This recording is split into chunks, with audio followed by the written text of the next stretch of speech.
Je vais vous parler ce samedi matin de la promiscuité. Cette question de la promiscuité n'est pas abordée suffisamment à mon gré. Et on n'en prend pas toute la mesure. La promiscuité, c'est la cohabitation entre des gens ou des groupes qui ne fonctionnent pas de la même manière, qui n'ont pas les mêmes valeurs, qui n'ont pas les mêmes repères. Alors qu'est-ce qu'il faut faire dans ces cas-là? Et cette promiscuité, elle commence déjà avec la promiscuité des hommes et des femmes. Donc c'est pas une question simplement des étrangers, au sens classique du terme. Au niveau territorial, ce sont des gens qui sont ensemble.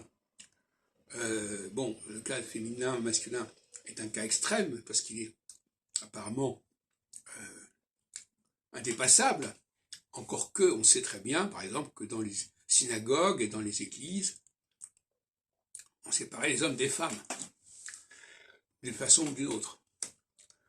Donc la notion de séparation, elle n'est pas d'hier. D'autre part, on sait très bien que même quand il n'y a pas d'obligation, les gens préfèrent se retrouver entre eux semblables. Donc, le regard qu'on peut porter sur ces questions-là peut modifier l'appréhension des choses. Par exemple, quelqu'un qui veut éviter la promiscuité, qui veut limiter les effets négatifs, corrosifs de la promiscuité, qu'est-ce qu'il doit faire? Eh bien, justement, il doit éviter cette promiscuité. Et pour éviter cette promiscuité, il faut que les gens ne soient pas constamment les uns sur les autres. Je crois que ça va de soi. Et en même temps, si on fait cela, on va parler de discrimination, de ségrégation. Alors, il y a là un déni de promiscuité, quelque part. Quand on se plaint qu'il y a des lois pour la séparation des juifs, aussi bien dans le régime de Vichy que dans le régime nazi, on fait preuve d'une certaine hypocrisie, tout de même. Parce que ces populations, quelque part, ont du mal à vivre ensemble. Et par conséquent, leur demander de vivre sur des registres différents, voire même dans des espaces différents, est-ce que c'est si aberrant et si odieux que cela? On pourrait même parler de charité quelque part, pour éviter justement d'avoir à souffrir de la promiscuité. Donc, il y a plusieurs types de promiscuité.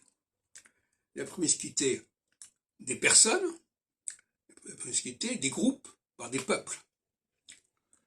En 1989, l'éclatement, et par la suite de l'URSS, l'éclatement du pacte Sarkozy, de l'union des républiques socialistes soviétiques, a été perçu comme catastrophique.